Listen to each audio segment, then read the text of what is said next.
Top 5 Andhra news కి స్వాగతం. నడిపావలి YCP హయాంలో మైనింగ్ పై ఆధారపడిన వారికి దినదిన గండంగా గడిచిందని మంత్రి కొల్లు రవీంద్ర చెప్పారు. ప్రస్తుతం ఈ రంగంలో పారదర్శకంగా ముందుకెళ్తున్నామని తెలిపారు. గత ప్రభుత్వం తీసుకొచ్చిన గనుల సీనియరేజీ పాలసీని త్వరలోనే సరళీకృతం చేస్తామన్నారు. అన్ని జిల్లాల్లోనూ మైనింగ్ కార్యాలయాలు నిర్మిస్తామని వెల్లడించారు. ఇక నకిలీ మద్యం కేసులో సిట్ విచారణ కొనసాగుతోందని, ఎంతటి వారున్నా వదిలేది లేదని స్పష్టం చేశారు. ఇక పుట్టపర్తిలో సత్య సాయిబాబా శత జయంతి వేడుకలు ఘనంగా జరుగుతున్నాయి. ఈ నేపథ్యంలో హీరోయిన్ సాయి పల్లవి గతంలో చేసిన వ్యాఖ్యలు వైరల్ అవుతున్నాయి. తన అమ్మ తాతయ్య సాయిబాబాకు భక్తులని తెలిపారు. పుట్టపర్తి సాయి తనను దీవించి పేరు పెట్టినట్లు కూడా వెల్లడించారు. తాను కూడా సాయిబాబా భక్తురాలినేనని, ఆయన బోధనలు తనలో ధైర్యం నింపాయని చెప్పారు.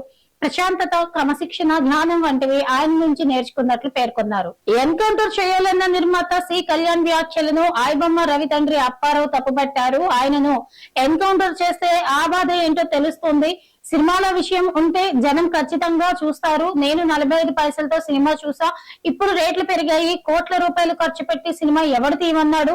నా కొడుకు తరఫున వాదించే న్యాయవాదులకు ఆర్థిక సహాయం చేస్తా అని చెప్పారు. కేంద్ర మంత్రి నిర్మలా సీతారామన్ ఈ నెల 28న రాజధాని అమరావతిలో పర్యటించనున్నారు. అక్కడ ఒకేసారి 25 బ్యాంక్ భవన నిర్మాణ పనులకు భూమి పూజ చేయనున్నారు.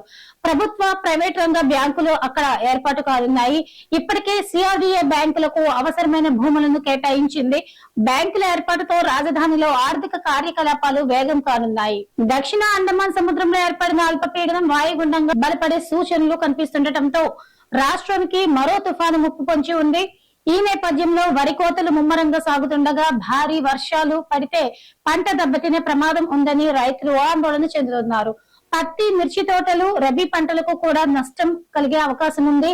వెంటనే ధాన్యాన్ని కుప్పలు వేసి టార్పాలిన్లతో కప్పి భద్రపరచాలని అధికారులు సూచించారు.